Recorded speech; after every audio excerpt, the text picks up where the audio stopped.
Ok, meus irmãos, nós vamos dar continuidade, então, ao trabalho iniciado pelo nosso irmão Alcir Mesquita, na semana passada.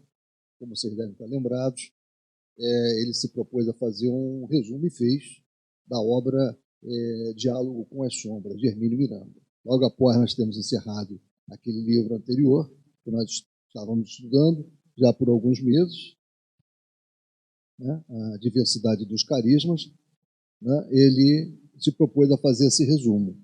Mas ele não pôde hoje, por motivos particulares, estar aqui. Eu mantive o trabalho dele, o trabalho que eu apresentarei foi elaborado por ele, né? Eu fiz apenas algumas marcações, botei algum amarelinho, e algumas palavras que às vezes vêm, na hora que se faz um copia e cola, elas vêm errado, então, apenas isso que eu fiz. O resto é tudo da lavra do Alcir, né?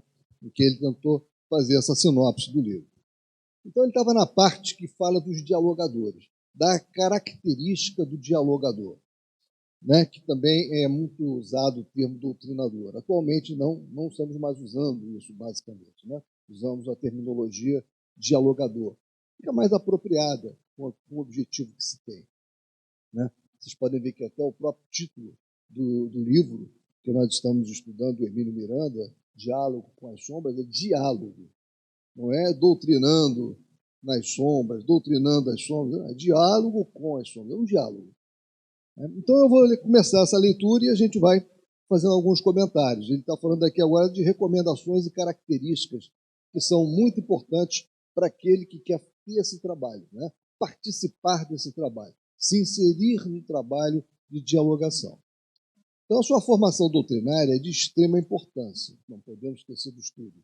Não há condição de nós sermos dialogadores, né, assumirmos esse trabalho, esse mistério, e não estudarmos continuadamente as obras da codificação, né, e as obras complementares da codificação. Isso que vai nos trazer toda aquela matriz necessária para esse diálogo, para que nós possamos ajudar os irmãos que são trazidos à mesa de trabalho. Então, sua formação doutrinária é de extrema importância. Não poderá jamais fazer um bom trabalho sem conhecimento íntimo dos postulados da doutrina espírita.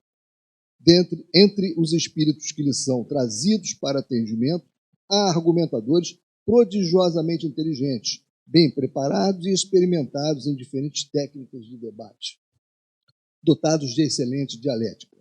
Claro, não é 100%, né? Mas isso acontece. E é preciso saber que isso acontece. Isto não significa que todo doutrinador tem de ser um gênio de enorme capacidade intelectual e de impecável formação filosófica. A conversa com os espíritos desajustados não deve ser um frio debate acadêmico. Isso é muito importante. Não deve ser um frio debate acadêmico.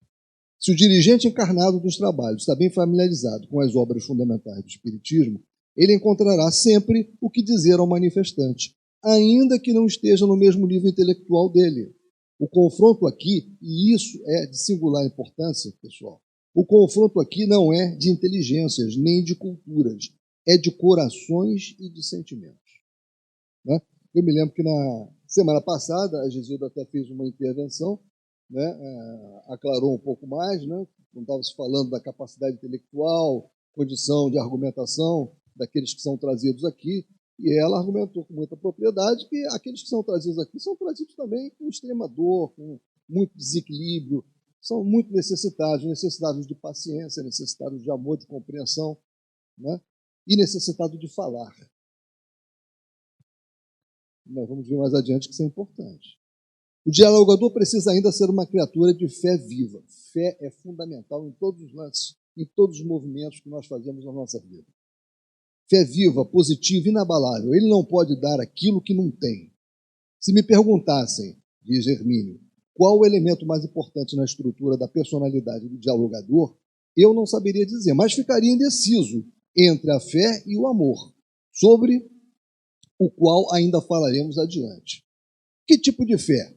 A fé espírita, tal como a conceituou Kardec, sincera, convicta, lógica, plenamente suportada pela razão, mas sem se deixar contaminar pela frieza. Aquela frieza hierática, né? A frieza que seria sagrada, religiosa, do racionalismo estéril e vazio. O codificador nos ditou sua famosa sentença: fé inabalável só é a que pode encarar de frente a razão em todas as épocas da humanidade. Tenhamos, então, sempre presente isso. É uma das características. O dialogador tem que ter fé e tem que ter muito amor no trabalho que faz.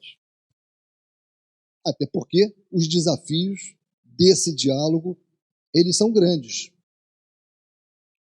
É ainda a falta de fé que Jesus repreende nos discípulos ao expulsar o espírito que atormentava o jovem lunático em Mateus capítulo 17, versículos 14 a 20. Os discípulos vieram então ter com Jesus em particular e lhe perguntaram: por que não podemos nós outros expulsar esse demônio? O demônio que estava se apoderando de um jovem, Respondeu-lhe Jesus: por causa da vossa incredulidade. Pois em verdade vos digo, se tivesseis fé do tamanho de um grão de mostarda, dirias a esta montanha: transporta-te daí para ali, e ela se transportaria e nada vos seria impossível. É claro que essas dimensões, toda essa figura que Jesus usou foi uma figura de retórica, foi para dar a dimensão da importância da fé. Uma dessas virtudes, e ele continua falando das virtudes, é a paciência. Não pode ele, o doutrinador, sem prejuízo sério para o seu trabalho, atirar-se sofregamente ao interrogatório do espírito manifestante. Coloquei isso em negrito porque é muito importante. Muitas vezes nós somos levados a pensar que nós temos que começar o diálogo com um interrogatório. Vamos começar a interrogar. E não é bem assim. Não é um interrogatório. Nós temos que abrir um espaço, uma janela de diálogo para que ele possa falar. Então, olha o que Hermínio continua a nos falar, a nos orientar. Tem que ouvir, aturar desaforos e impropérios, agressões verbais e impertinências. Tem que aguardar o momento de falar. Isso é uma outra coisa, o momento certo para falar. Isso é na nossa vida de relação.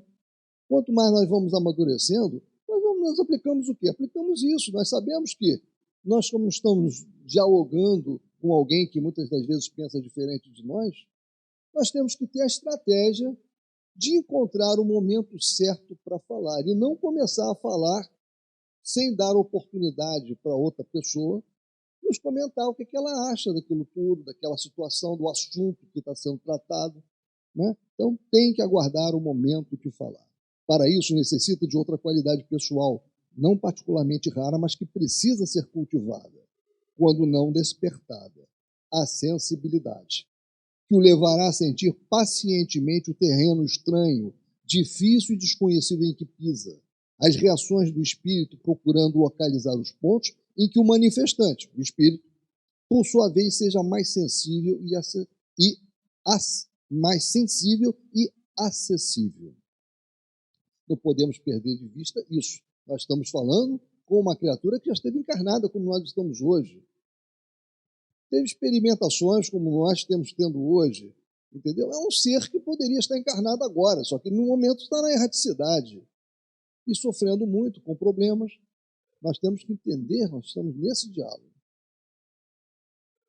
O dialogador deve estar em permanente estado de vigilância, na mais ampla acepção do termo, vigilância, quanto aos seus próprios sentimentos e pensamentos, fundamental, quanto às suas suposições e intuições, quanto ao que se contém nas entrelinhas do que diz o manifestante, quanto ao que ocorre à sua volta com os demais componentes do grupo, quanto à sua própria conduta, não apenas durante o trabalho mediúnico, propriamente dito, mas no seu proceder diário.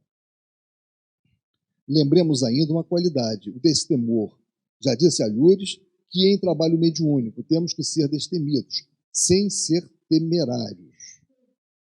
Coragem não é o mesmo que imprudência. O destemor é de extrema utilidade nas tarefas de doutrinação. Fustigados pela interferência dos grupos mediúnicos em seus tenebrosos afazeres, os espíritos violentos comparecerão possuídos de irritação, rancor e ódio mesmo. Manifestam-se aos berros, dão murros na mesa, ameaçam céus e terras, procuram intimidar e propõem-se a vigiar-nos implacavelmente, a atacar nossos pontos fracos ou fazer um cerco impiedoso em torno de nossa família, provocar acidentes, doenças, perturbações, ou seja, todo uma panaceia que eles possam encontrar e se lembrar na hora do diálogo. Bom, também digo o seguinte, não é sempre assim. Nem todos os diálogos se processam com essa virulência que está aqui. Ainda bem. Em suma, o dialogador não pode deixar de dispor de 5 qualidades ou aptidões básicas. Formação doutrinária muito sólida, com apoio insubstituível nos livros da codificação kardeciana. Familiaridade com o Evangelho de Jesus.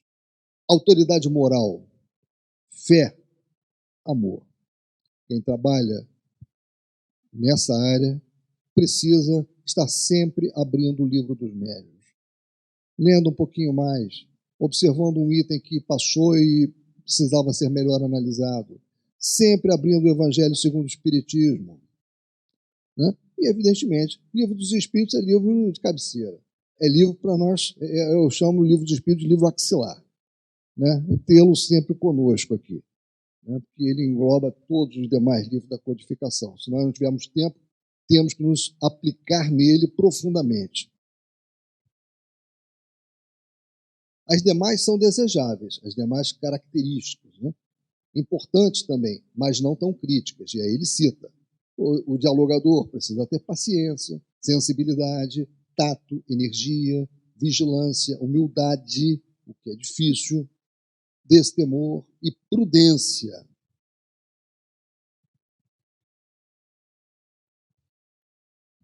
Temos que lembrar que o campo de trabalho do doutrinador é o ser humano, né?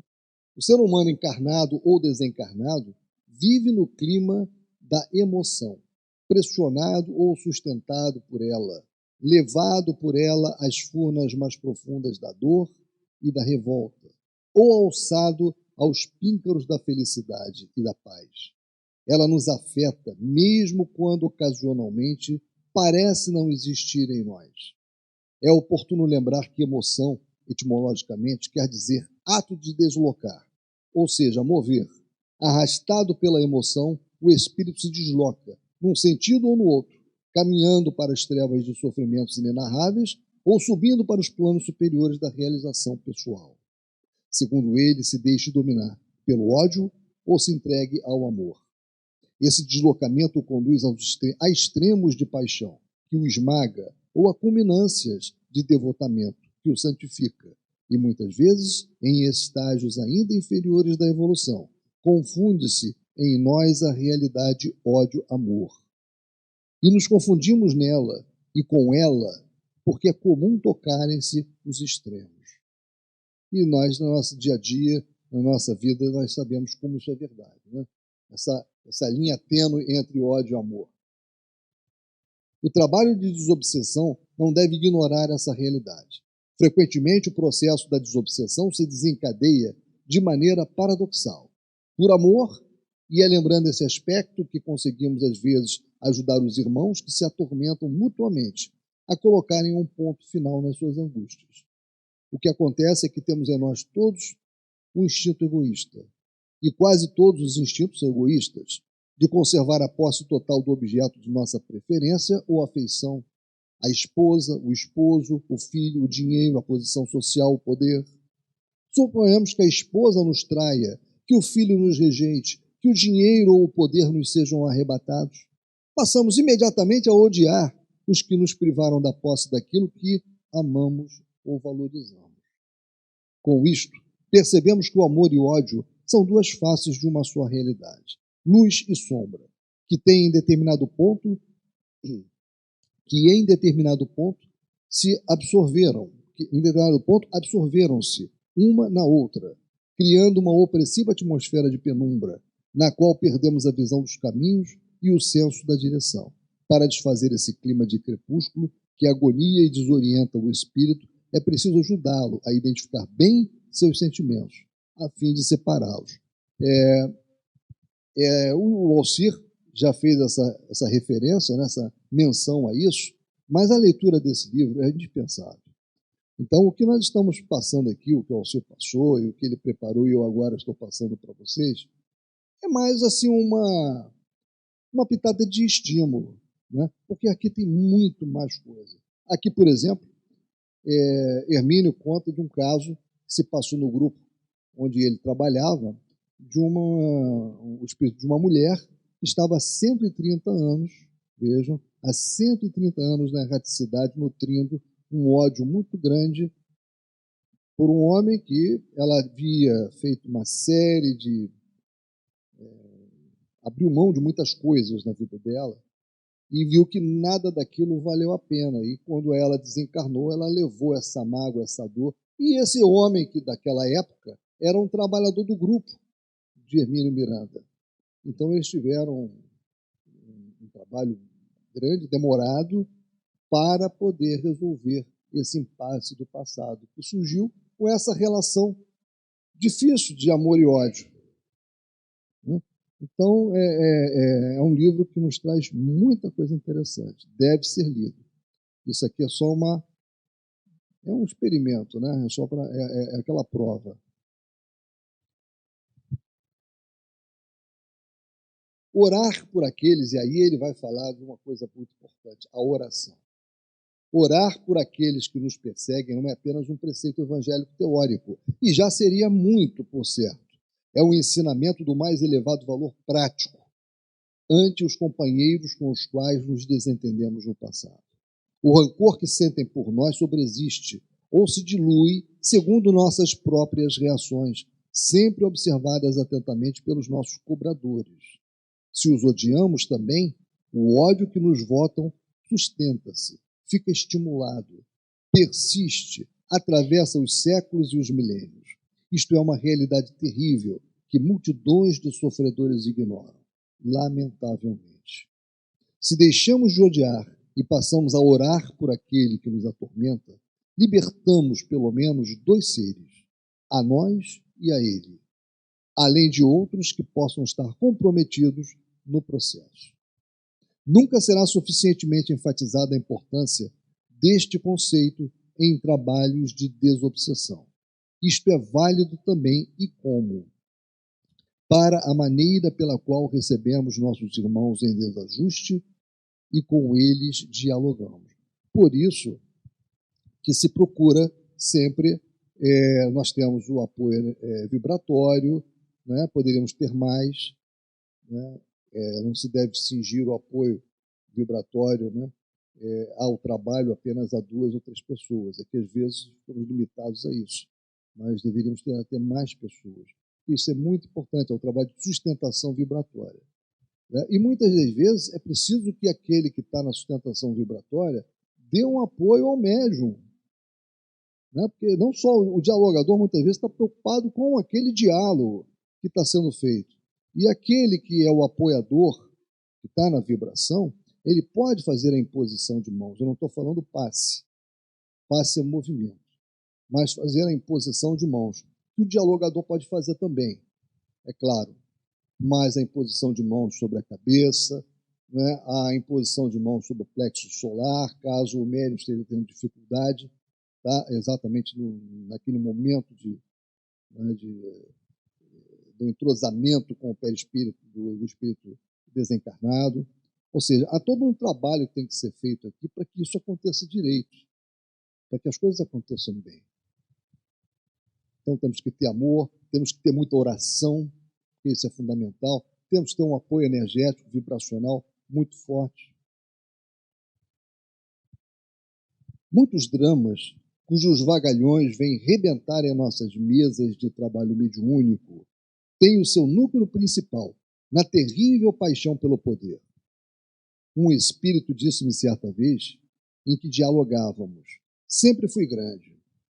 Em termos humanos, sim, fora grande. Desde remotíssimos tempos, desde o Antigo Egito até a Europa moderna. Mas o que é realmente a grandeza? Em outra oportunidade, utilizando-se de sua impecável didática, Jesus confirmou e ampliou o seu pensamento, como a que nos demonstrar sutilmente que não tínhamos noção real do conceito de grandeza. Em verdade vos digo que não há entre os nascidos de mulher maior do que João Batista. Contudo, o menor no reino dos céus é maior do que ele. Vemos assim que os parâmetros humanos de aferição da grandeza são inaceitáveis em termos espirituais.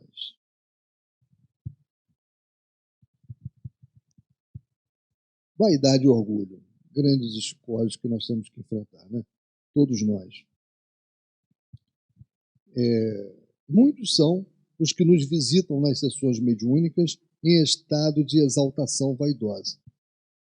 Uma coisa interessante, todos que nos visitam aqui à mesa são necessariamente aqueles cujos nomes foram lidos?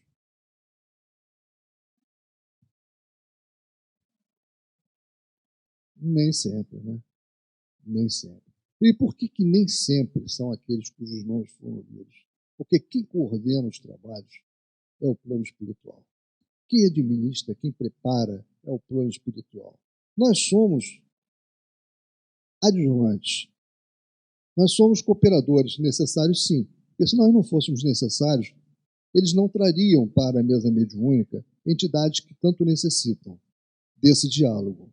Ou seja, esse diálogo é importante que seja feito com pessoas, com seres encarnados, que estão numa condição compatível em nível de relacionamento com aqueles que são aqui trazidos. Porque muitas vezes há uma incompatibilidade muito grande de relacionamento entre uma entidade muito elevada com aquele sofredor. Então, a eficácia e eficiência do trabalho é muito melhor com nós aqui encarnados, né, na nossa doação. Mas muitas das vezes são espíritos que são colhidos na rua, são trazidos para cá. Por quê? Porque o plano espiritual entendeu que aquele estava precisando mais do que o outro que nós falamos. Isso não é a regra, não necessariamente isso é regra, mas isso acontece.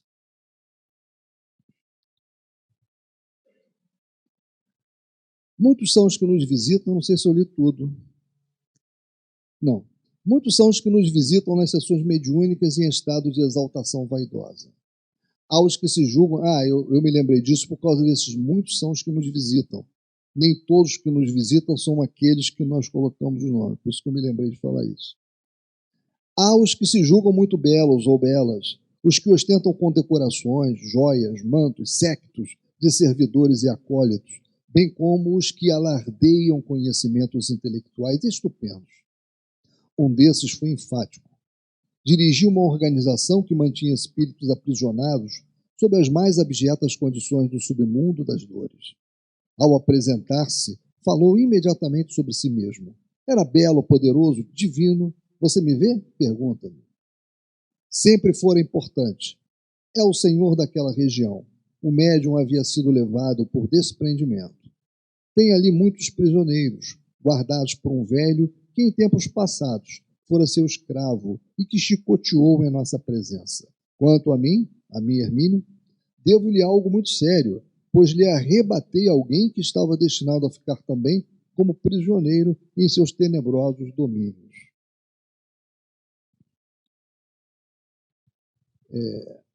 Uma das constantes identificadas nesses espíritos, né, uma das constantes características identificadas nesses espíritos que perseguem, que dominam, que espalham a dor, é a fuga.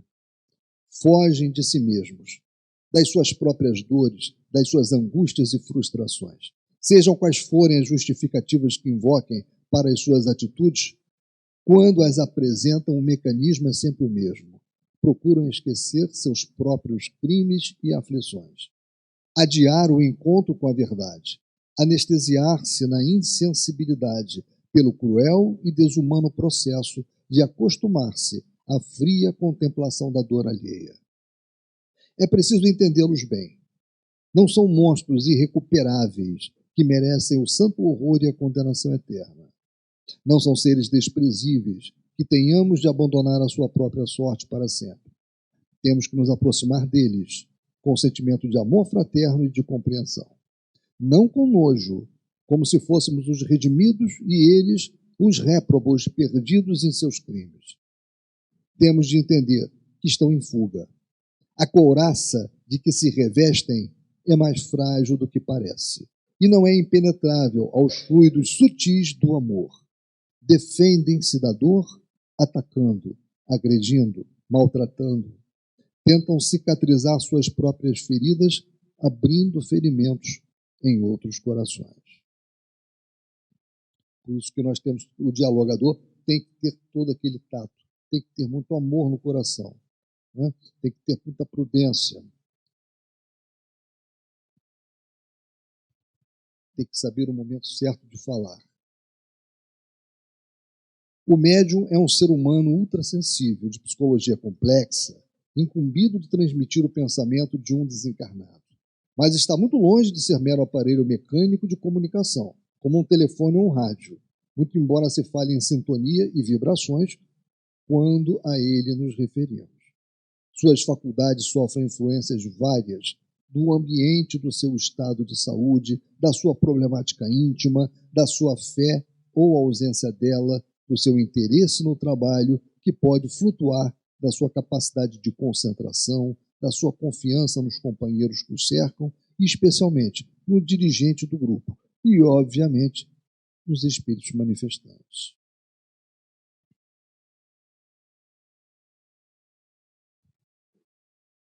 O grupo deve estar, assim, perfeitamente preparado para inúmeras formas de manifestação. Elas são imprevisíveis e inesperadas. Então, não adianta, se nós começamos a fazer o trabalho e só estamos tendo um diálogo razoável, fácil de lidar, não achemos que sempre será assim, porque as reações são imprevisíveis e são inesperadas. Então, nós temos que estar preparados. O dialogador experiente saberá identificar prontamente os primeiros sinais da incorporação, quando o espírito começa a acomodar-se à organização mediúnica. É preciso aqui lembrar que, frequentemente, o espírito manifestante é parcialmente ligado ao médium, horas e até dias inteiros antes da sessão. Esse trabalho não termina aqui, né, meus irmãos? Esse trabalho, ele começa antes, como está dito aqui, e ele se prolonga. Né? Hermínio, e eu não me lembro se o Alcir colocou alguma tela aqui sobre isso, mas no livro que nós estamos estudando, ele fala sobre o desdobramento, sobre os médios de desdobramento, né? Trabalhando com os espíritos pertencentes à comissão de espíritos que coordena aquele grupo de trabalho mediúnico, né? Trabalhando, indo fazendo visitações na espiritualidade, verificando aqueles que serão levados para o próximo trabalho. Então, como também nós sabemos, né? Nós chegamos aqui e os espíritos pertencentes a esta comissão de Abel Sebastião de Almeida já estavam aqui, já tinham preparado tudo, né? Toda essa parte vibratória, os equipamentos necessários, tudo preparado. E isso nós vemos uma alusão interessante a esse trabalho que ele se prolonga, né, após o término aqui do trabalho físico, né, naquela obra que nós estudamos também, que aqui na nossa casa, aconteceu na Casa Espírita, que nos dá uma dimensão disso, do trabalho fora fechadas as portas da Casa Espírita, no plano espiritual, aqueles trabalhadores, no desprendimento do sono, sendo levados novamente à Casa Espírita para continuarem o trabalho. O médium experimentado e responsável deve estar preparado para isso. Não se assuste, não se apavore, não tema e, sobretudo, não deixe de comparecer ao trabalho por causa dessas dissonâncias psicofísicas, pois é isso mesmo que desejam os companheiros desequilibrados, ou seja, afastá-lo do trabalho. Então, os problemas que nós estamos enfrentando não podem e não devem nos afastar do trabalho, desses compromissos que nós assumimos.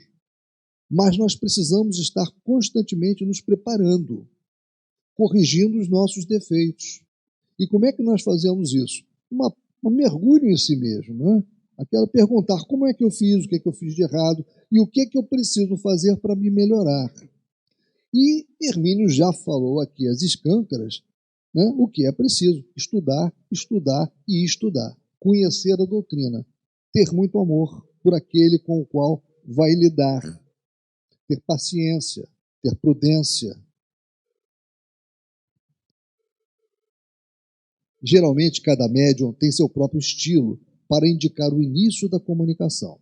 Colocar as mãos sobre a mesa, respirar com maior profundidade, 2 ou 3 vezes, agitar ligeiramente a cabeça ou o corpo, gemer, levantar os braços, numa sematologia que o doutrinador habituado a trabalhar com ele saberá identificar. a fim de iniciar o tratamento do irmão que se apresenta. Às vezes, o espírito começa logo a falar, ou a esbravejar, mas usualmente ele precisa de alguns segundos para apossar-se dos controles psíquicos do médium. E não consegue falar senão depois de se ter acomodado bem a organização do seu instrumento. O doutrinador deve aproveitar esses momentos para uma palavra de boas-vindas, saudando-o com atenção, carinho e respeito. Algumas vezes, usando de ardis ou preparando ciladas, mantém-se em silêncio para que o doutrinador se esgote na tentativa de descobrir suas motivações, a fim de tentar ajudá-lo com o que ele se diverte bastante. Em certas ocasiões, vem ele revestido de um manto de mansidão e tranquila segurança. Diz palavras doces, assegura-nos suas boas intenções, dá-nos conselhos. Aos que fingem dores que não sentem, ou mutilações que não possuem, como cegueira ou falta da língua, visam, com esses artifícios, a distrair nossa atenção do ponto focal de sua problemática, ou simplesmente entregam-se ao prazer irresponsável de enganar, mistificar, defraudar. Então, é aquela atenção que o doutrinador tem que ter. E não adianta nós acharmos que a maioria dos casos serão resolvidos num diálogo. Muitas das vezes nós temos que dar continuidade a esse diálogo. E aí é muito importante que o doutrinador, né, principalmente, né, porque ele tá percebendo aquela situação e percebendo, né, se realmente houve um convencimento e um arrefecimento do ódio ou da dor naquele espírito que aqui foi trazido. Então ele está ali direto, né, naquela dialética, naquele diálogo, né, ele deve colocar sempre a informação, se é para repetir, se não é, deve fazer alguma observação sobre isso e também procurar, após, né, o término da incorporação, né, conversar com o médium também. Né? Antes de passar, às vezes, logo imediatamente para um próximo nome, procurar ver o seguinte: aquele que nós acabamos de tratar, acho que precisa repetir, ou seja, ter um diálogo sobre isso, porque não dá. Às vezes a pessoa traz uma centena de anos, aquele caso que eu citei para vocês, de o espírito de uma mulher que há 130 anos nutria um ódio muito grande por uma pessoa, por um homem que fazia parte do grupo de trabalho mediúnico do Hermínio Miranda. Não é com uma conversa, e não foi, não é com um diálogo só que a coisa iria se resolver. Eles levaram alguns diálogos com ela. Foram algumas sessões, alguns trabalhos. Então, vamos lá, né?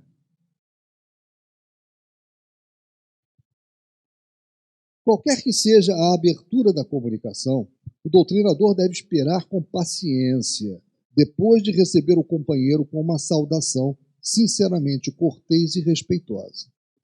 É muito importante nós sermos respeitosos. Nada de brincadeira, nada de galhofa com o espírito que está ali, com aquela entidade que está falando conosco. É uma conversa séria, é uma conversa importante, é uma conversa que envolve emoções muito grandes e fortíssimas para qualquer um. É um espírito desajustado, que precisa de socorro. Alguns bem mais desarmonizados do que outros, mas todos necessitados. Se não estivessem necessitados, não estariam aqui. Não teriam vindo aqui. Então, a primeira premissa é um espírito desajustado, sofredor, que precisa muito desse diálogo, muito desse trabalho. Alguns bem mais desarmonizados do que outros, como eu li, mas todos necessitados e desejosos de uma palavra de compreensão e carinho, por mais que reajam à nossa aproximação. Os primeiros momentos de um contato mediúnico são muito críticos, então eles são necessitados de uma palavra de compreensão e carinho. Eles não são necessitados de um embate teórico. Eles não são necessitados de serem derrubados e caírem à lona num embate dialético conosco. Até porque muitos deles, se nós formos levar para esse plano, é que vão nos levar para a lona. Então não é por aí. É o amor, é o carinho, é a atenção, é ouvir. Claro, nós temos que dar a doutrina, temos que usar a doutrina, esclarecê-los, mas o embate não é esse. Assim, a primeira regra do diálogo com os nossos irmãos em crise é esta: paciência e tolerância. Toda conversa com eles é um permanente exercício dessas duas virtudes. As primeiras palavras são de importância vital. São, às vezes, decisivas e podem constituir a diferença entre uma oportunidade de pacificação ou a alienação do companheiro por mais um tempo indeterminado, em que ele continuará a buscar alhures o que não encontrou em nós, compreensão para os seus problemas e suas angústias.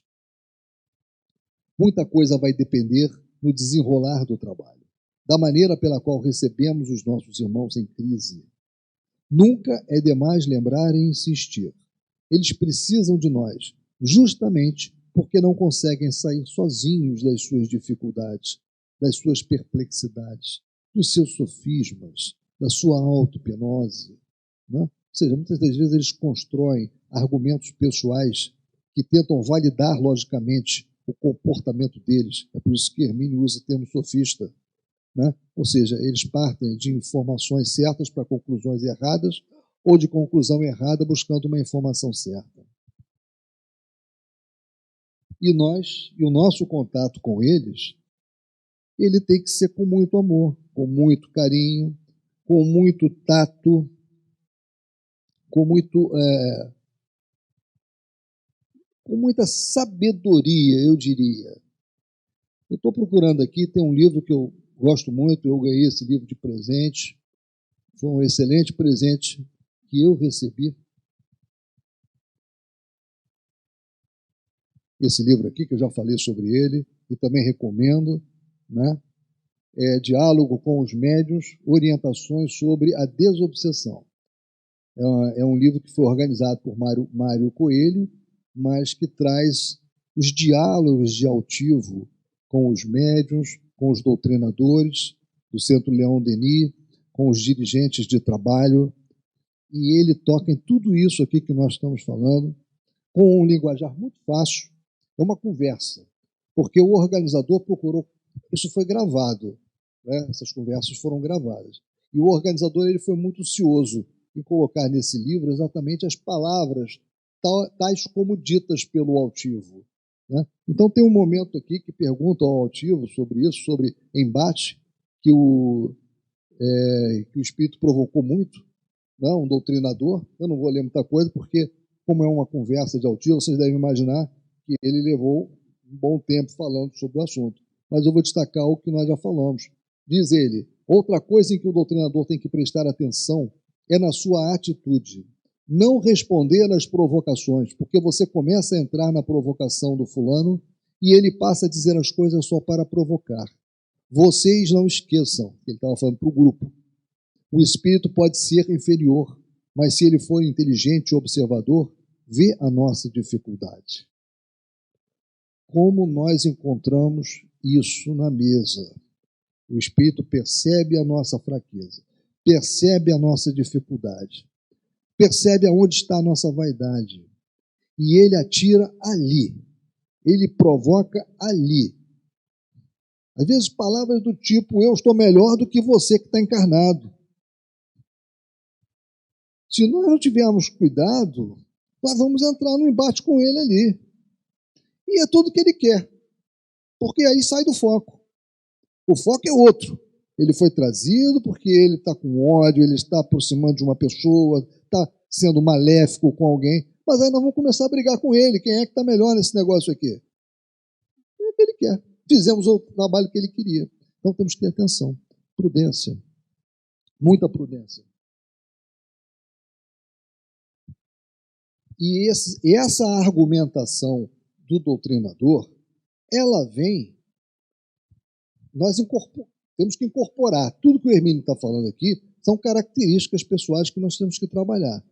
Mas o contexto que nós temos que usar vem de meditação, daquilo que nós lemos nas obras da codificação, né, da nossa leitura, do nosso estudo. Então, nós temos que estar estudando sempre. Nós temos que estar sempre melhorando o nosso conhecimento. Ao chegarmos aqui, dia do trabalho de quarta-feira, às vezes é muito conveniente nós fazermos uma oração e lermos Fonte Viva, uma ou duas páginas de Fonte Viva, né, de Pão Nosso, uma dessas obras que nós conhecemos tanto. Porque às vezes nós estamos sendo direcionados por um texto que vai nos servir nesse trabalho. Vai ser exatamente aquilo que vai estar na nossa memória ativa e vai nos permitir ter um diálogo mais profícuo, mais eficaz.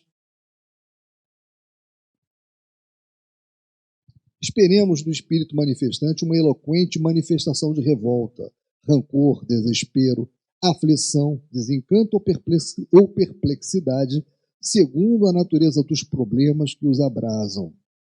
Contemos com mistificações e ardis, com falsidades e subterfúgios, com ódio e agressividade, com ignorância e má fé. Em suma, com a dor do espírito aturdido pelo impasse que criou dentro de si mesmo. Não é ele quem nos incomoda e fustiga, somos nós que o agravamos com a inadmissível tentativa de fazê-lo desistir dos seus propósitos. Como? Então, não vemos que ele não faz mais do que cobrar uma dívida, ou trabalhar pelo restabelecimento da Igreja do Cristo, ou funcionar como juiz num processo legitimamente constituído em que a culpa é tão clara? Que petulância, que impertinência! Nós é que estamos atrapalhando ele. E é por isso que ele fica dessa forma. É preciso, olha, Hermínio, voltando a alguns temas que são muito importantes. E isso aqui, essa primeira frase, tem vários diálogos de Altivo. Em vários desses diálogos, Altivo fala exatamente isso. É preciso deixá-los falar, pois do contrário não poderemos ajudá-los. Então, nada de partir como metralhadora giratória, né? Despejando uma quantidade enorme de conhecimento, envolvendo. Não, mano, deixa ele falar, vamos ouvir. É por ali, ele vai nos dar a oportunidade de ajudá-lo se nós deixarmos ele falar.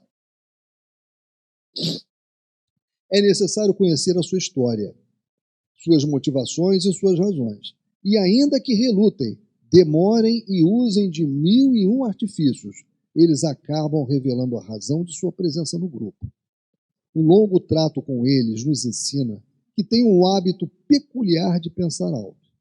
Isto se deve a um mecanismo psicológico irresistível, do qual muitas vezes eles nem tomam conhecimento, e no qual mesmo os mais hábeis e ardilosos deixam-se envolver.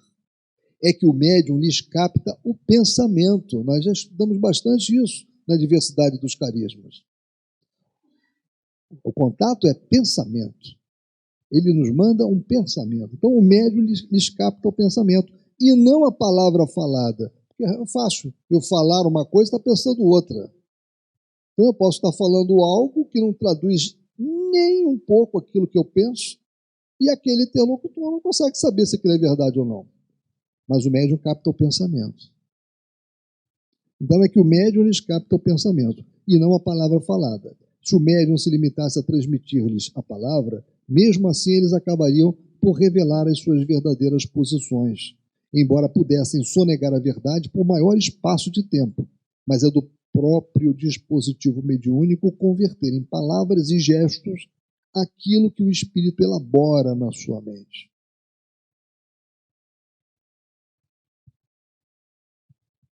Repitamos, o diálogo com os nossos irmãos desarvorados é um exercício de tolerância e paciência. Mais uma vez ele nos alerta.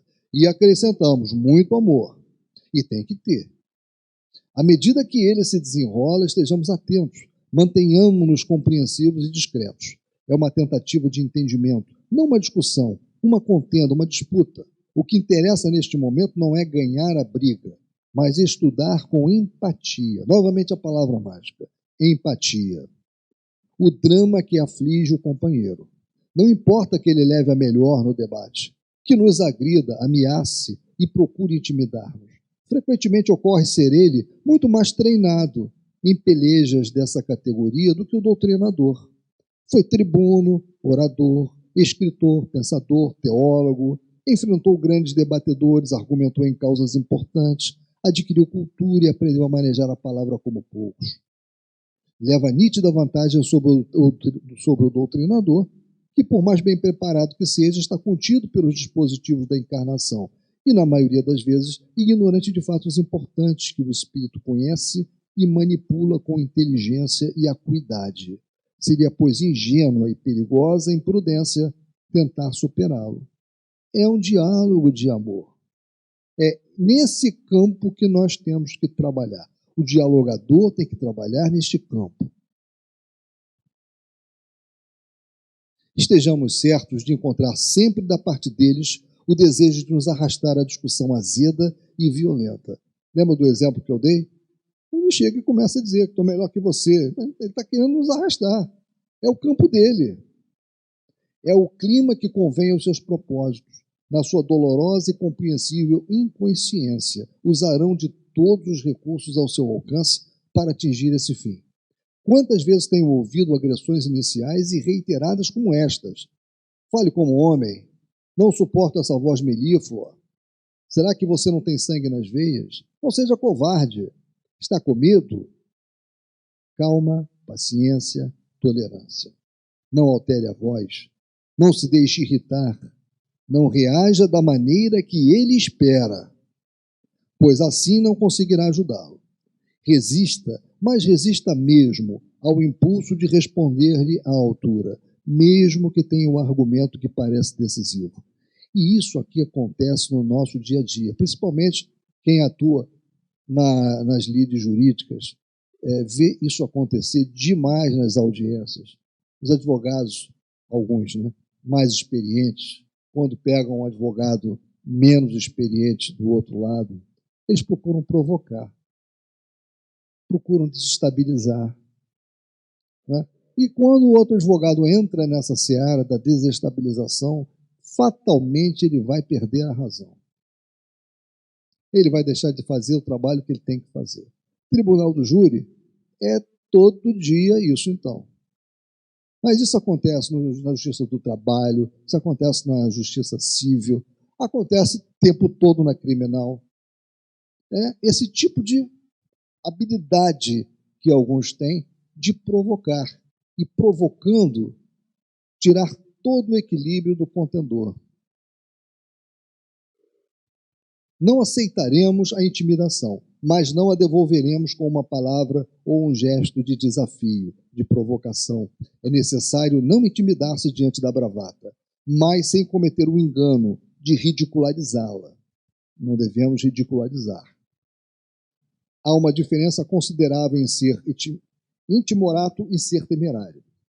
Nossa bagagem de erros, ainda a resgatar, não nos permite usar o manto da invulnerabilidade, mas não deve deter os nossos passos na ajuda ao irmão que sofre, mesmo que ele nos fira com a peçonha do seu rancor inconsciente. Quando lhe estendermos a mão para ajudá-lo a levantar-se, ele nos será muito grato se o conseguirmos. E no fundo, bem no fundo de si mesmo, ele mais do que ninguém deseja e espera que nós consigamos salvá-lo, pois que por si mesmo, com seus próprios recursos, ele não o conseguiu ainda. E, afinal de contas, se os espinhos nos ferirem aqui e ali, também estaremos nos libertando das nossas próprias culpas. A regra, portanto, é esta: não ridicularizar a bravata, nem desafiar a ameaça, não responder à ironia com a mofa, não se intimidar, mas não ser imprudente. Passado o rompante das primeiras agressões, os companheiros desvairados proporão barganhas e tréguas ou pequenas concessões. A imaginação é fértil e a experiência deles é longa no trato de situações como essa, a da resistência inesperada. A proposta pode ser um simples negócio. Estão acostumados a tais ajustes e transações. Acham que tudo tem seu preço e dispõem-se sempre a pagar o preço combinado por aquilo que lhes interessa. se podem comprar nossa desistência, por exemplo, não hesitarão em propor uma barganha. Está bem, o que você deseja para parar com isso? Tenhamos, porém, o bom senso de não procurar tirar partido da situação, imatura e precipitadamente. A prudência continua a ser a melhor conselheira. Além disso, não podemos permitir-nos utilizar jamais métodos semelhantes aos seus. Eles compreenderão nossos escrúpulos e nosso jogo aberto e acabarão respeitando-nos por isso. Estejam ou não convencidos ante a nossa argumentação. Se há uma proposta, por mais infantil que seja, da parte deles, tentarmos virar a mesa, estaremos sintonizando-nos com o mesmo diapasão ético com o que eles nos experimentam, e com isso irá por terra a precária ascendência moral que, porventura, tenhamos alcançado sobre eles. Em situações como esta, costumo ter uma resposta padronizada. Não recuso a proposta e nem a aceito, diz Hermínio. Confesso-me simplesmente incapaz de decidir o que é estritamente verdadeiro. Usualmente digo qualquer coisa assim: não tenho autoridade para tratar com você. Procure um dos nossos companheiros espirituais aí no mundo de vocês. O que ele resolver está bem para mim. Perfeito. Quer fazer uma proposta? Faça para os companheiros do plano espiritual. Bom, temos um minuto. Há, pois, excelentes razões para manter como regra de raríssimas exceções o princípio de deixar que só o dialogador fale com o manifestante.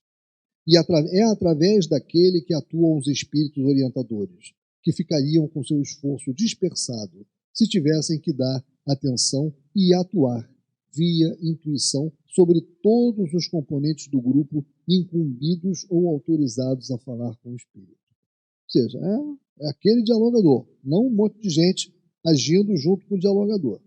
O dialogador tem que estar, assim, bem atento aos seus companheiros encarnados em torno da mesa, médiuns ou não, para que se mantenham firmes nas suas posições, o que é importante para o desenvolvimento das tarefas. Estes companheiros não devem fechar-se na indiferença quanto ao que se passa, pois emprestam seu apoio vibratório, silencioso ao doutrinador, mas não devem cometer o engano de se envolver na conversa, a ponto de, mesmo mentalmente, interferir no difícil diálogo que o doutrinador está tentando estabelecer, para perscrutar o arcabouço psicológico e moral do seu interlocutor invisível. Né?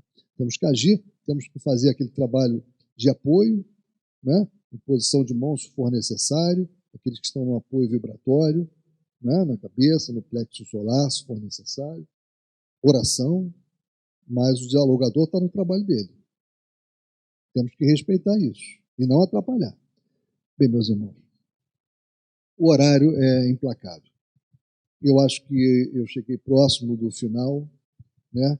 Como também eu tinha dito para vocês, o objetivo desse resumo aqui foi provocar um interesse na leitura dessa obra, que vale a pena. Inclusive recebemos, né? A nossa livraria está com novas e bonitas edições, mais bonitas, inclusive, do que essa que está aqui.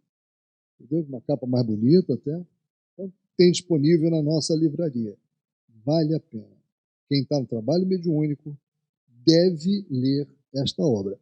E deve ler também esta obra. É claro, é um truísmo da minha parte falar que tem que ler o Livro dos Médiuns. A gente já sabe. Tem que ler todas as obras da codificação kardeciana. Tem que estudar todas as obras da codificação kardeciana. Isso aqui é um plus que nós vamos receber. Mas não é o fundamental. O fundamental são as obras de Kardec. Bem, meus irmãos, então eu agradeço a todos pela atenção. Desculpem a rapidez com que eu passei aí as telas. Eu tentei terminá-las todas, faltou pouco, mas está na hora de nós entrarmos na segunda parte dos trabalhos da noite de hoje.